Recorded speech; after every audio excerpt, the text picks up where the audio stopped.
Hello, friends. Welcome back to another episode of Theology in the Raw. I have on the show today the one and only Matt Chandler. Matt is a well-known pastor, speaker, writer. He has been the pastor at Village Church for 18 years down in Texas and is also the president of Acts 29 Ministries.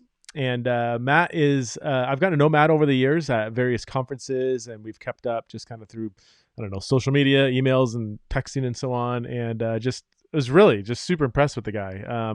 He's one of my favorite preachers. I absolutely love. I've been a huge fan of Matt for a long time, but have been even more impressed with just him as a person as I've gotten to know him over the last few years. So in this episode, I wanted Matt to help us navigate the polarization that has just crushed the church over the last couple of years through pandemics and politics and so on and so forth. And so that's kind of the focus of our conversation. And I thought he had a lot of really just helpful and wise things to say. So please welcome to the show for the first time, the one and only Matt Chandler.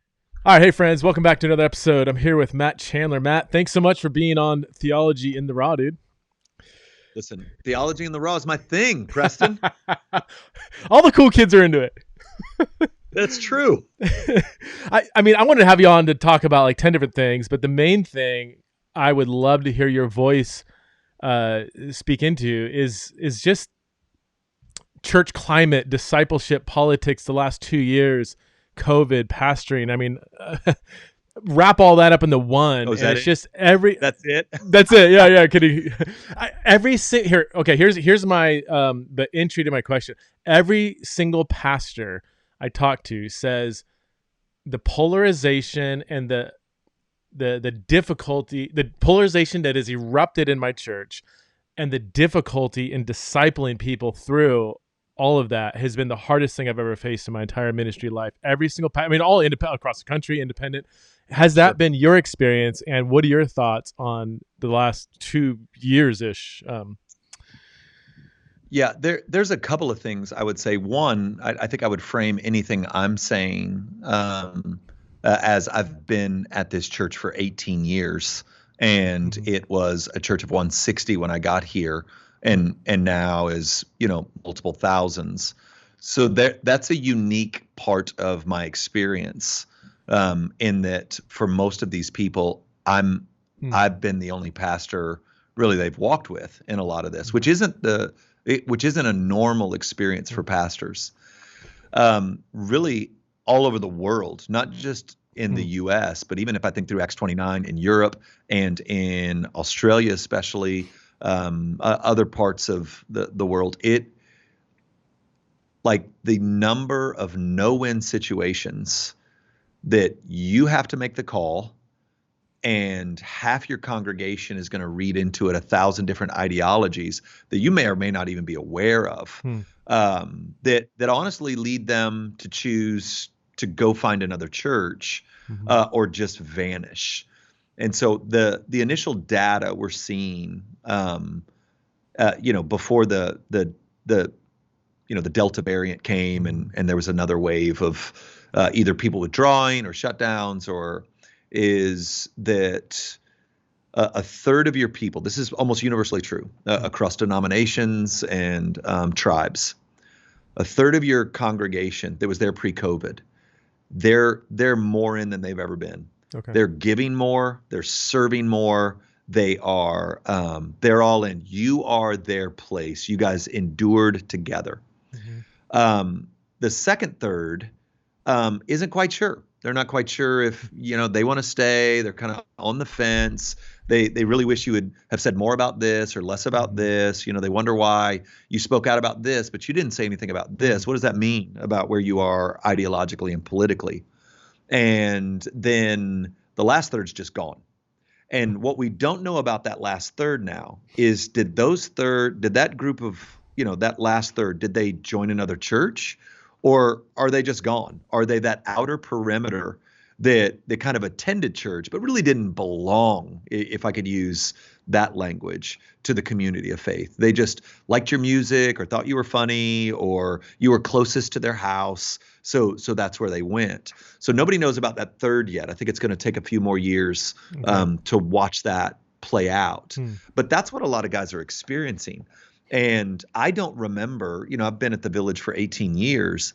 I don't remember or maybe I can remember one time in the years before COVID where I had to make a decision with the elders that I knew upon making it that half or more than half of the congregation was going to be super frustrated, if not outright angry at the decision that we made. And so right now, that's just Wow. normal. I mean, right now, you just call that Tuesday. And so the number of things that people are reading into what you're saying, even like I've tried every rhetorical device I know. I mean, I've tried the old, I'm not saying this, or I've even gone so far as, hey, please don't email me this because this is not what I'm saying. I'm saying this, only to get that email that says the same thing. Can you give an example? Do you have a concrete? I mean, I think the concrete examples, and keep in mind, I'm in Texas. I mean, we just decided last year the pandemic was over. I think I think there's a couple other states that have just done that. We're like, no, it's over here. Yeah. And so I think anytime you're speaking anywhere near the violent political divide right now, the assumption is you're buying into that whole worldview. Okay. And so masks were a very big deal here, and they were a symbol of oppression and tyranny, not a symbol of safety. And I know people who are watching this might think, man, that sounds crazy and backwards. Yeah. But man, when I get on the phone with my friends in Seattle and New York, it's the exact same madness all the way to the left. I'm pointing all the way to the left. And so it's like both the left and the right have these radical ideologies. Nobody's actually able to acknowledge the science in the middle because I can prove my point with an article. You ask me about this, I'll send you the Israeli study. You ask me about this, I'll send you the CDC. You ask me about this, I can find a study that supports what I believe. Yeah. And it's all built on this algorithm that my phone knows what to show me. And so this is indoctrinating people so that they're living their lives based on ideologies that I think most of the time they're unaware of, rather than doctrine that's been tried and true for thousands of years. Yeah, yeah. And that's the big challenge right now, is as I've tried to shepherd people, nobody wants you to play the moderate role. Well, very few people want you to play the moderate role. And something that seems like a really kind of just common sense decision that you have to make, you can't punt on it, you've got to make it, is then in turn read by your congregation through these ideological lenses that disrupt and disorient them, many of whom end up leaving the church. And, before we started recording, I don't know a pastor right now. And I'm the president of Acts 29. Yeah. I run with pastors. I just had lunch with 2 pastors. I don't know a single pastor right now that doesn't have a story of someone he loved well, buried their children, led them to the Lord, baptized them, did their premarital counseling, did their wedding, visited them in the hospital, that those people haven't seen something in the way that they've led or decision they've made that makes them now make the accusation that you've changed, you're not preaching the gospel anymore, and they'll leave and find a church that lines up more with their ideology. Some, like even if it's a place that doesn't land where they land theologically, but they get that, it's all a conspiracy thing, or it's all misogynistic thing, whatever the thing is, it's on both sides. Yeah. And that's happening in a speed and a volume that I think pastoral ministry hasn't experienced in the last 100 years. Do you have what caused it? I mean, and for example, people will say, well, 2016 it was Donald Trump, or it was 2020, with Biden, or it was George Floyd, the race stuff. Is there, or do you think it was always kind of there? It's just all these things kind of caused it to pop up. I mean, have you gone back to a source? Or not? I mean, I don't know if we need to, but I think it's way too complex, man. I think it's 1,000 streams. Certainly the internet's not helping us, and I'm not that guy, man. I mean, I love my phone.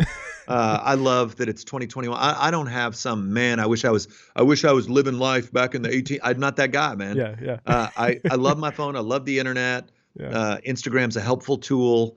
But man, when you drink a steady diet of something that's toxic, Yeah. you will not be able to help but become toxic. And once the algorithm gets you, Yeah. all you're ever going to see on your phone is going to support that ideology. So you will start to think other people are crazy because there's nothing to challenge the ideology that you bought into. Because if you go to your computer and you search, trouble with the vaccine, and your computer, that AI server, wherever it is, knows what you want to see, is going to put those first 4 or 5 links to validate the fact that you think it's the mark of the beast. Wow. And if you're on the other side of things, you're going to find 4 articles on people who lost loved ones because they didn't get the vaccine, and how the latest uptick in cases is because of the anti-vaxxers. And then it just fuels anger, and it fuels distrust, and it fuels division, and that's certainly part of it. But then it's tied into all those other, because everything you just mentioned, there's a sane way to look at it. Mm-hmm. But the algorithm's not interested in sanity. It's interested in you staying on your device. Yeah. And the ideologies at play, some of which are demonic, are not interested in sanity. They're interested in you buying wholesale into a worldview that cannot see the enemy behind your enemy, but only sees people to hate, people to separate from, and people to meme and vilify. Hello, friends. I want to invite you to come join us for our first ever Theology in the Raw Exiles in Babylon conference, March 31st to April 2nd. At this conference, we are going to be challenged to think like exiles about race, sexuality, gender, critical race theory, hell, transgender identities, climate change, creation care, American politics, and what it means to love your Democratic and Republican neighbor as yourself. Different views will be presented.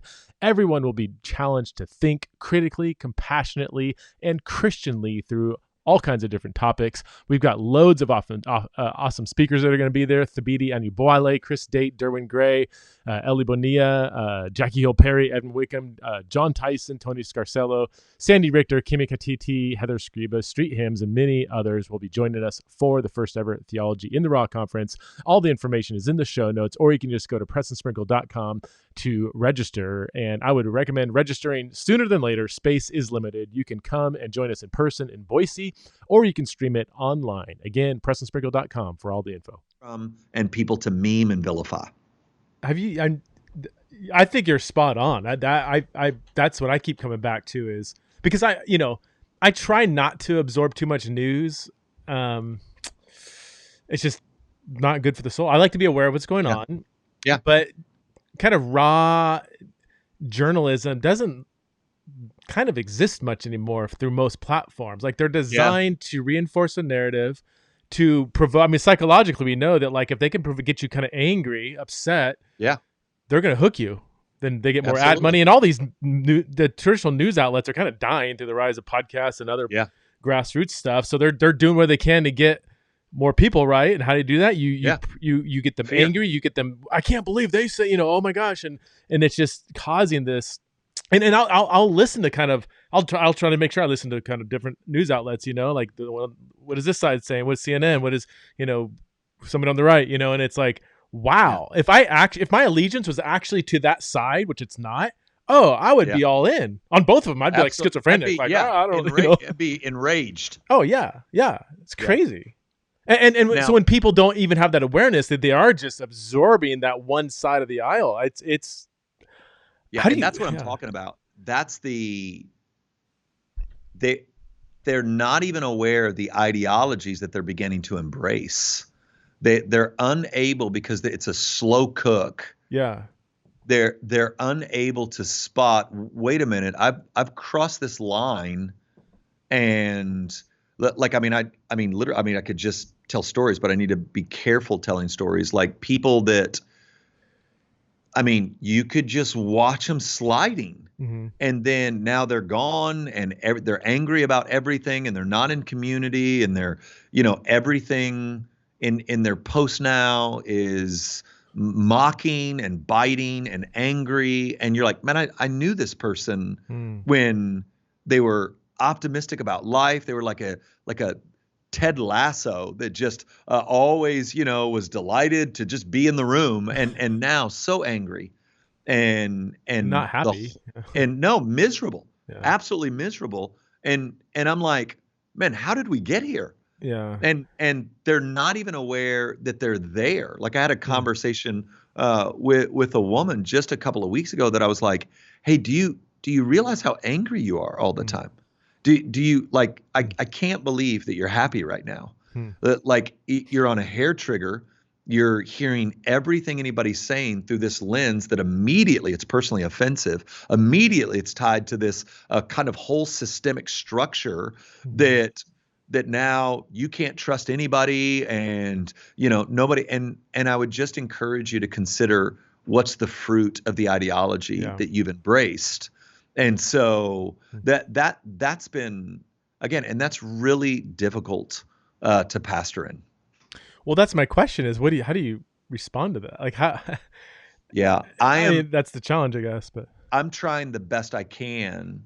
And again, a lot of this is, I've been here 18 years and I've got yeah. a lot of trust in the Okay. congregation that I pastor, is to be able to point it out to them, Yeah. is to ask them to be a little bit more skeptical about the news that they're taking in, asking them to get away from their phone and see how much happier they get. Hmm. Pay attention to those emotions God gave us that serve as a great check engine light on our souls. Mm-hmm. Like, pay attention to how you think about people. Because I'm such a big, there's an enemy behind our enemy. Yeah. That's the fight we're in. Mm-hmm. Yeah. It isn't that guy that's politically in a different space than I'm. Our ideologies are diametrically opposed. Mm-hmm.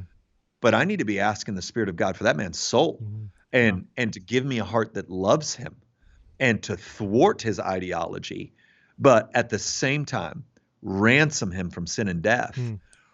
rather than make a meme about him that I think's cute and put it on my Facebook. Yeah. And that's again, you go back to the early church navigating the Roman Empire, and there's 1,000 differences between that and where we are today, right? Yeah. We've got all in fact, I love Tom Holland's book, Dominion. I know some people are like, I can't believe it. Just so fascinating how everything that a lot of Christians would point to and say is evil, actually has its roots. They don't even exist if it's not for Christianity itself, Yeah. And anyway, part of what I'm trying to point out in that moment is, here's the Roman Empire imprisoning, killing, torching, and yet the spontaneous expansion of the early church is in the conversion of Romans. So the church had this ability to despise the wickedness and violence of the Romans towards them, while still longing to see them come to know Jesus Christ as Savior. And they won, and they pulled it off by the grace of God. And the good news for us as Christians, because man, I think we're born for this moment. I think church is in the perfect spot to solve the ills of this present crisis, if we would play the part. Yeah. Like, how low is the bar of apologetics right now? I mean, think about it. Yeah. It's not, you remember Keller, everybody having to like figure out presuppositional apologetics, and then before that, trying to have to answer where the dinosaurs came from. And like, what does it look like to just be kind? Yeah. And to not participate in the outrage, to show hospitality and walk in authenticity. That is a powerful apologetic in 2021. Yeah. Just refuse to give in to the outrage. And I mentioned Ted Lasso. I love the show. The popularity of that show shows the hunger of the human heart towards optimism. Yeah. That even as the world's burning down and you just lost the game 5-0, where are you? Right? You see that there's a better day. There's another day coming tomorrow. And I think people are so hungry, so outraged, fatigued, that to get into a community that refuses to participate in the outrage, I think is a powerful apologetic. I'm just not sure the church knows how to do it. Hey friends, hope you're enjoying the conversation so far. And if you are enjoying this conversation and others like it, would you consider supporting the Theology in the Raw ministry by going to patreon.com/theology in the raw. You can support the show for as little as $5 a month and get access to lots of different kinds of premium content like monthly Patreon only podcasts and blogs and Q&A sessions. Again, you can go to patreon.com/theology in the raw, or all the info is in the show notes. I'm just not sure the church knows how to do it. Yeah, the metric I've been using for myself is when I listen to whatever, certain podcast, news outlet, read something, do I leave that more motivated to love my neighbor and my enemy? Yeah. Because I might listen to something that I might even, it might be 90%, 95% factually true. I might even fact check. I'm like, man, these are good facts. I think they're analyzing the situation well. I think I probably agree with it, but am I motivated to love somebody who might completely disagree? Sure. If I'm not motivated, then it's probably not healthy. And I think that's where people fall into the trap, because they now more than ever, the other side, whatever that means, the other side is not just wrong. Now they're seen as evil. You throw a pandemic in there and the race conversation and, politics and everything. It's like, this person is fundamentally evil, and it would be unjust for me not to oppose that person, that president, that person who voted for that president or whatever. But it's like, whoa. They're still our neighbor. Maybe they are an enemy. Yeah. They're probably more of a neighbor than an actual enemy, but either way, love is the answer. Paul does say, hey, these are evil men. So there is a category where there are evil people. Yeah. But the posture, and I'm not even we know each other. Not everybody watching this may know me. Like, God is a God of love, and we're to be people of love. But that doesn't mean like that God is love actually is why he has wrath. Right. So sin is serious. Right. We're not to capitulate to it.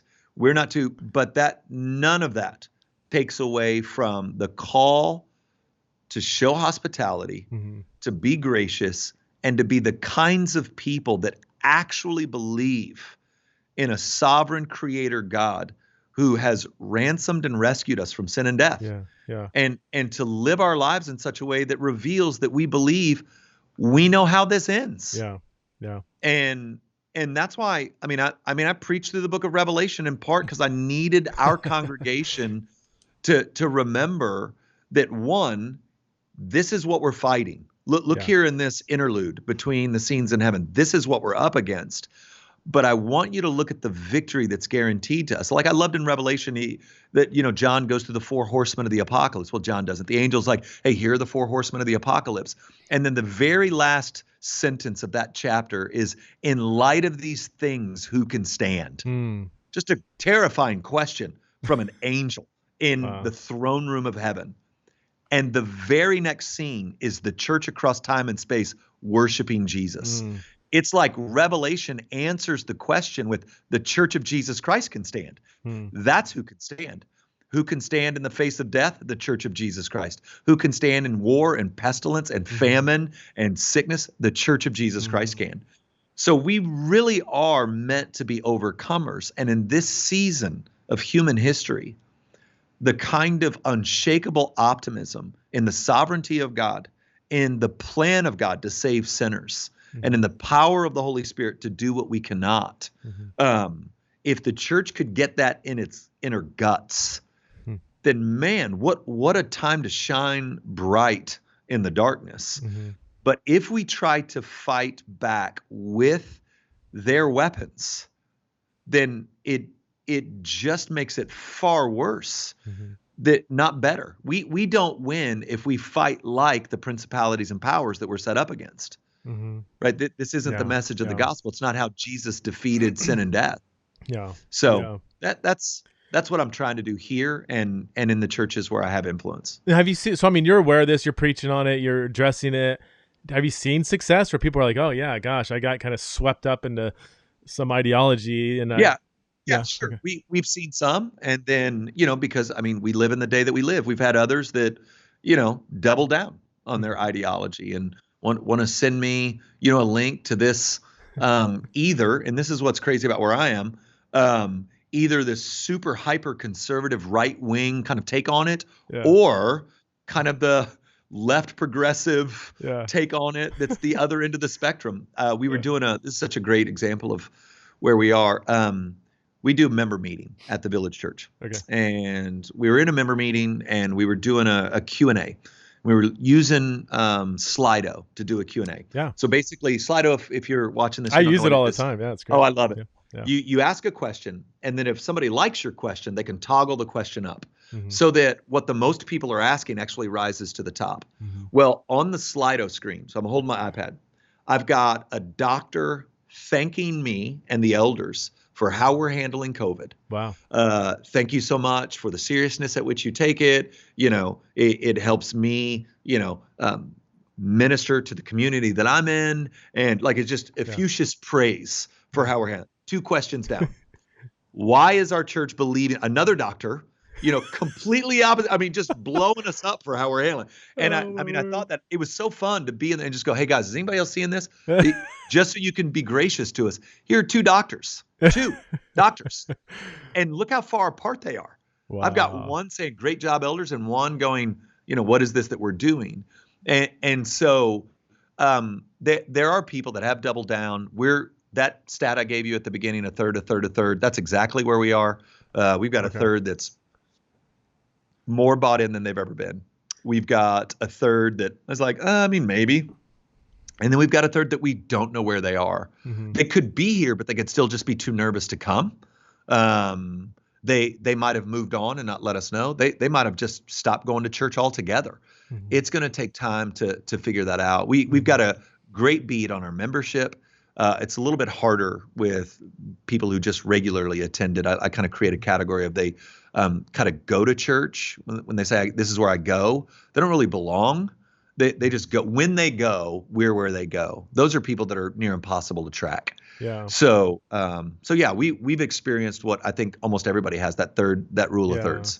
What scares me, I hear, so a good friend of mine pastors a church in Ventura County, and there's kind of one church in the area. I want to try to avoid names. People who are in the area will probably put the pieces together, but there's one church that has become kind of this like Republican only, conspiracy. Just the kind of church you would expect, Sure. Very political. And what's happening is, from what he tells me, is a lot of people who are part of these other congregations, they're all kind of leaving and going to that church. Well, that's just creating such even more of an echo chamber, more division. And that, sure. As I think forward, I'm like, man, what's it going to look like when evangelicalism has these kind of churches that are these outposts of echo chambers of a certain ideology, rather than having people who lean one direction or other kind of scattered throughout the churches. I'm like, that's just, it's just going to, it's going to look incredibly divisive, and it is going to be divisive, because part of it's like, oh, are you kind of glad that they left? Like, you didn't really want them there. Yeah. That was my first response. Like, I'm like, oh no, blessed subtraction. Yeah. That idea of blessed subtraction. Yeah. I think they're calling them patriot churches. That's a term that I've heard. I don't know if that's a term that has stuck, but I've read about that a couple of places and heard about that. I've heard that phrase used for churches that kind of are patriot churches that are kind of the all-in Republican, we're going to save America kind of stuff. And I think what we've tried to do, I'm in Dallas. Yeah. You go northwest, east, and south, and there's a big, well-named church that could fit into the category of what we're saying. We are trying to, even as people leave our church, maybe to attend those, I just want to be really kind on the way out, because I think they're going to wake up in 3 years and go, oh my gosh, I joined a cult. And I want them to know, hey, come on back home. Yeah. Come on back home. Yeah. And so we're certainly seeing that. But I also think that I want to be careful, because as hardened as I see the right get, I see the left get. The left has less and less and less space for you to not agree. Yeah. Yeah. No, I've often said that the kind of pro-Trump hysteria that freaks a lot of people out, to me, is the mirror opposite of the hyper anti-Trump hysteria too. It's you're right. Yeah. If he's the Messiah, then that's problematic. But if he's Satan, then you're just waiting for another political figure to be your Messiah too. And I don't see that as any more helpful. You said offline, Matt, that you see this as not a parentheses of time, but something that we're in a new season that will probably not go back to what where we were before the pandemic. Is that, do you want to flesh that out a little bit? Or? Yeah, I can, and I hope I'm wrong. Well, maybe I Yeah. don't. I don't think 2 years from now is going to look like 2 years ago. Okay. And I think there's 1,000 reasons for that. I just think we live in a brand new world now. And the idea, and you can already see, some of that happening. Like a lot of people are like, let's just get past the 2020 election so this will stop. Yeah. Right? We all thought that, didn't we? Yeah. I mean, let's just get past this election and then things will settle down. Nope. Yeah. Okay, let's just get to a vaccine and then things will go back to normal. Yeah. Okay, let's just get back to this is just me talking. The whole economy is built around strife and anger. All of it. From those apps that you have on your phone to, it's all built on keeping us in this state of anger and fear, for whatever end ultimately principalities and powers are up to. And so I just don't, what would have to happen for us to settle back into this? I'm going to give you the benefit of the doubt. Yeah. Yeah. I'm going to give you the benefit of the doubt. You know what? You're not the reason the country's going this way or that way. It's far more complex than that. Yeah. Like, I don't know what would have to happen to get us back to where we were. Revival, maybe, but then if revival comes, we're not going back to where we were. We're going into something new. So I just can't, as I'm looking at the horizon, I'm looking at the present scenario, looking at the horizon, I can't imagine us being able to go back. So we're in something new. So we've got to figure out how to do this in the here and now. And then whatever comes in the next couple of years, let's get into that from the here and now, rather than going, I hope we can get back to normal. Because you just look at already the complexities of the world now. Like, we're already starting to have supply chain issues like crazy. We were just trying to get some chairs for our back patio. And they're like, sure, we can get that to you in 9 months. Yeah. Oh, yeah. 9 months? Yeah. Maybe. We're just shooting for that. And I just read a quick article on, even with COVID shutting down ports in Vietnam and stuff like that, you're looking at a coffee shortage worldwide. So if nothing else pushes us into physical violence, not having coffee might do that all over the U.S. What's next, beer? Come on. I know, right? Then what? And so yeah, I don't think we're going back. I think there's something new ahead of us, and I want to be excited about that. I want to be excited about the opportunities for that. We're watching so many of the promises that were thrown out on millennials in particular falling to pieces before our eyes. To be there, to love, to invite in, to remind of the beauty of the gospel, to sit around a table and to be human with one another under the hopes that Christ is healing us. Like, what an opportunity. Yeah. But we can't do it if we're furious and angry. We just can't. We won't do it. So we have to let the Spirit of God calm us down. Yeah. And it's not, it's not easy in this environment. It's like every other day somebody does something. Just as the pastor, I'm watching. So let me give a perfect example. Yeah. I know we're probably all over the map on vaccinations and how you should play COVID and all of that. Like Biden coming on and going, we're going to mandate the vaccine. Now, whatever you want to believe about that just whacked a hornet's nest for me in the state of Texas. Yeah. That is an unwinnable, to double down on that. One, it's, again, I don't want to get into the morality of what you want to do with the vaccine, but knowing that to do this is going to cause great division in the country, and to do it. Like, for me, I'm just like, well, goodness sakes, I've just about got everybody settled down. I've just got about everybody down for their nap, and somebody banged on the door. Right? That's what it feels like. And it feels like once you get everybody calmed down again, hey, remember this, remember what we're called to, remember what Jesus is asking of us. Remember that somebody else bangs on the door.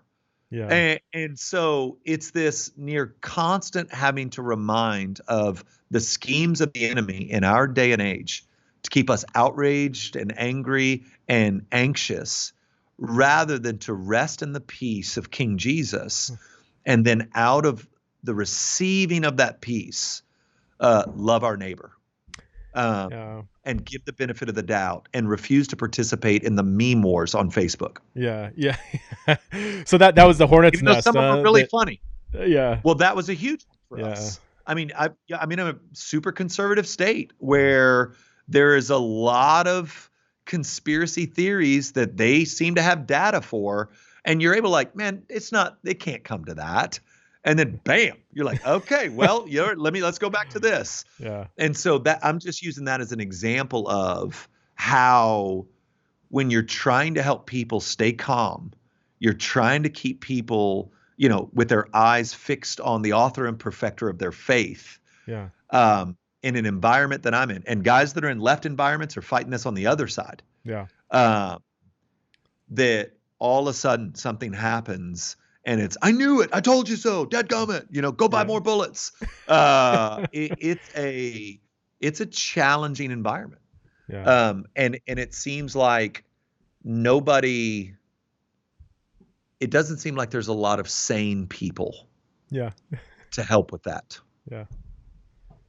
So man. How have you guys handled the COVID stuff as a church? Have you just taken a kind of a moderate approach? I mean, we're not going to mandate masks, but if you want to wear one, don't judge somebody who either has one or doesn't.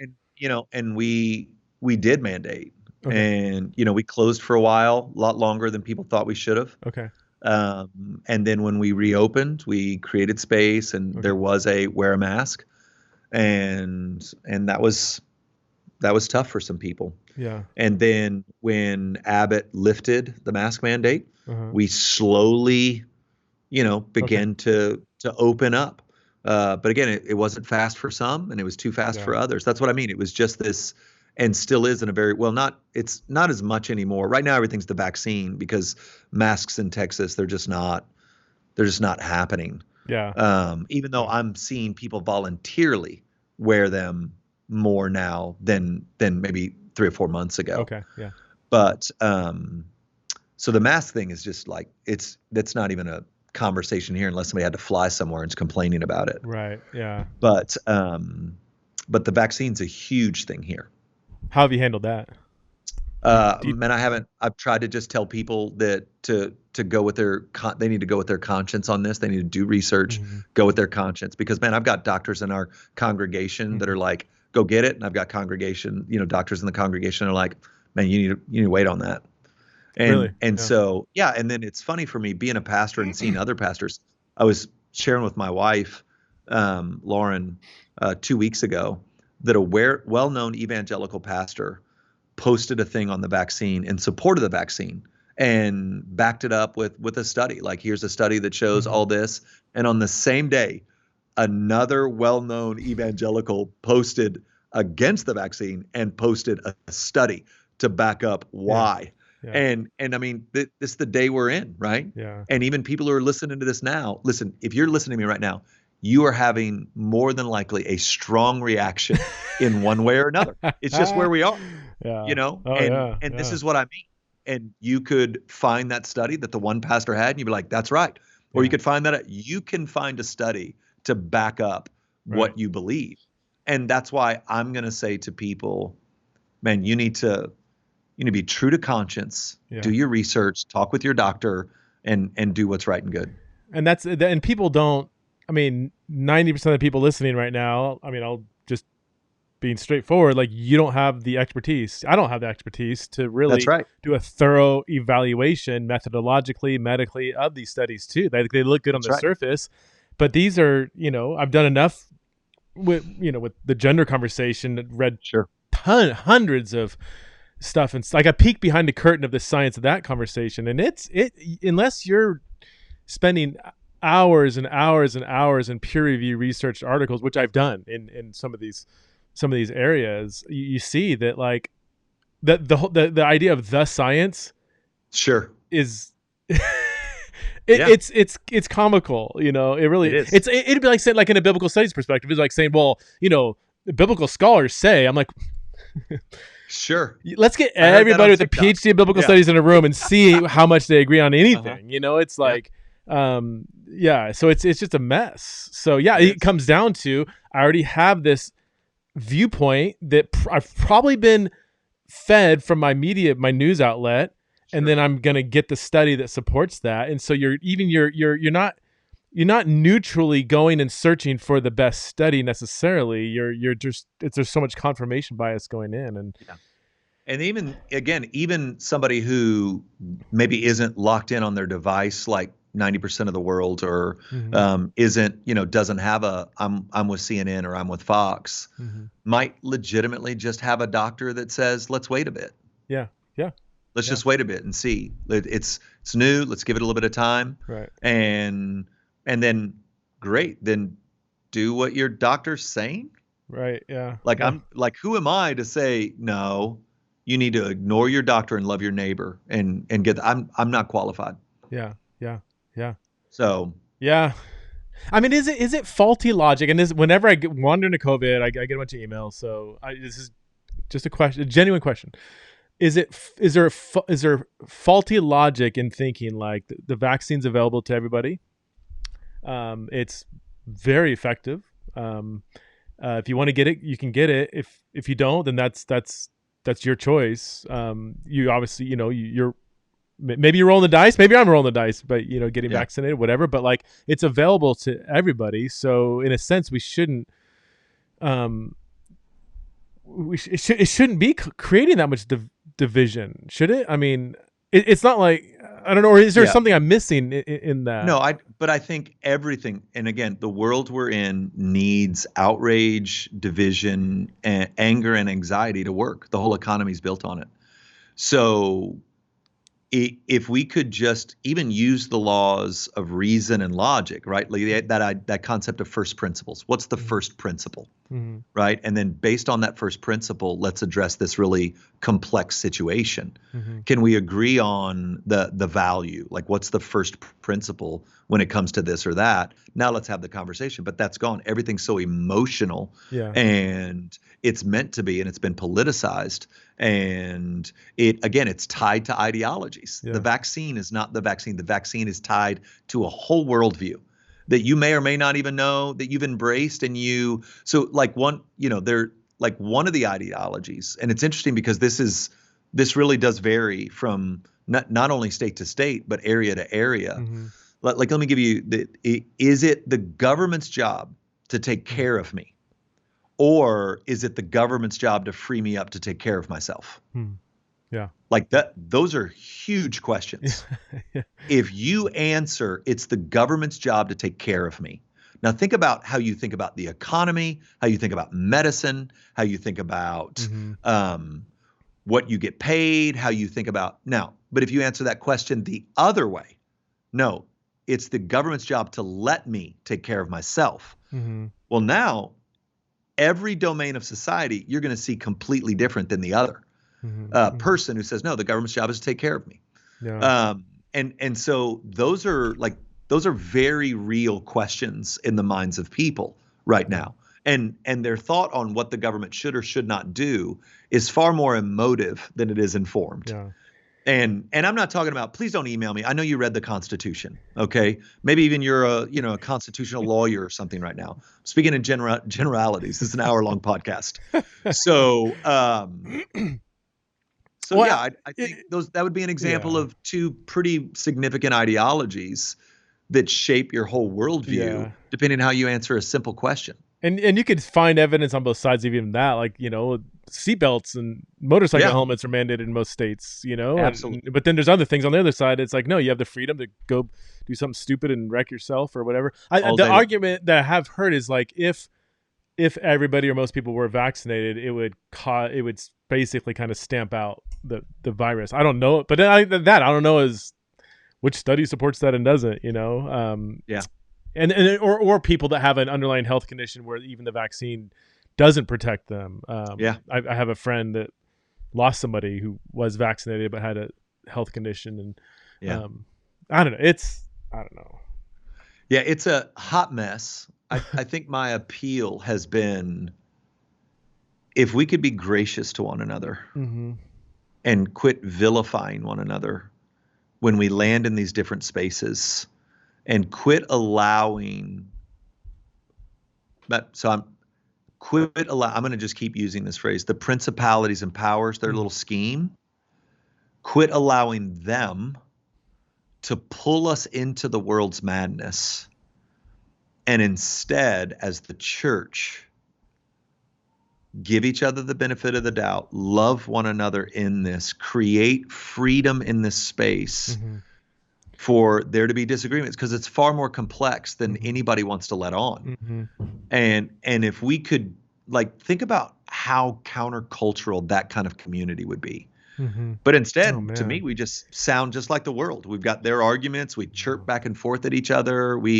And again, I'm not a guy that thinks all ideologies are equal. I've got my own. I was born in a certain place, raised in a certain way, experienced Christ in a certain way, read my Bible a certain way. I know who I am. Yeah. My compulsions are contrary to even what I'm talking about right now. I'm aggressive by nature. I when pressed, don't seem to melt. I tend to puff up a little bit. All of these things, the Spirit's been sanctifying me in for 30 years. And so when I say to do our best to give the benefit of the doubt, to try to admit complexity, to be a people that in a lot more spaces than we're comfortable with are both and rather than either or kind of people, and keep the table open for our enemies. I just have to believe that would be such a moment. Yeah. And such a powerful testimony from the Church of Jesus Christ in this angry, hostile, anxious day. How have you been? I mean, just a few more minutes left, but how have you been personally this last year? Has this been like the hardest year of your ministry too, like as a person? No.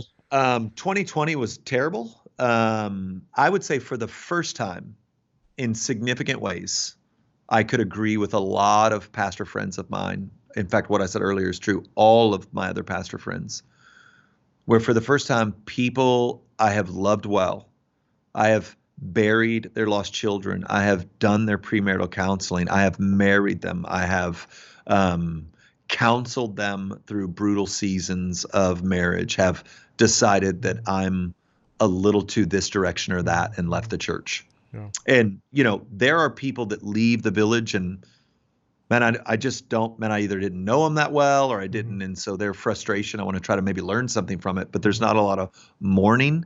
We're in Dallas, a lot of great churches that they'll land in one, but I haven't had a wave of 3 or 4 families that have been with me for 15 years plus, that we've endured some things together, then make what I would still to this, and if they end up watching this, they'll know what I'm talking about, make clearly false accusations about what I believe and where I land. Yeah. And then leave the church for it. Yeah. So that's not easy.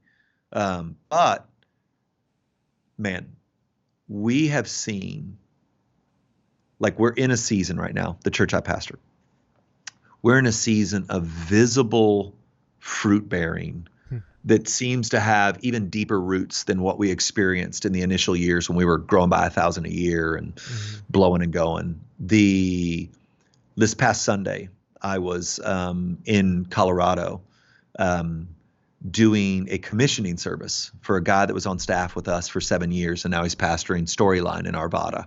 So I'm up there, I'm doing that.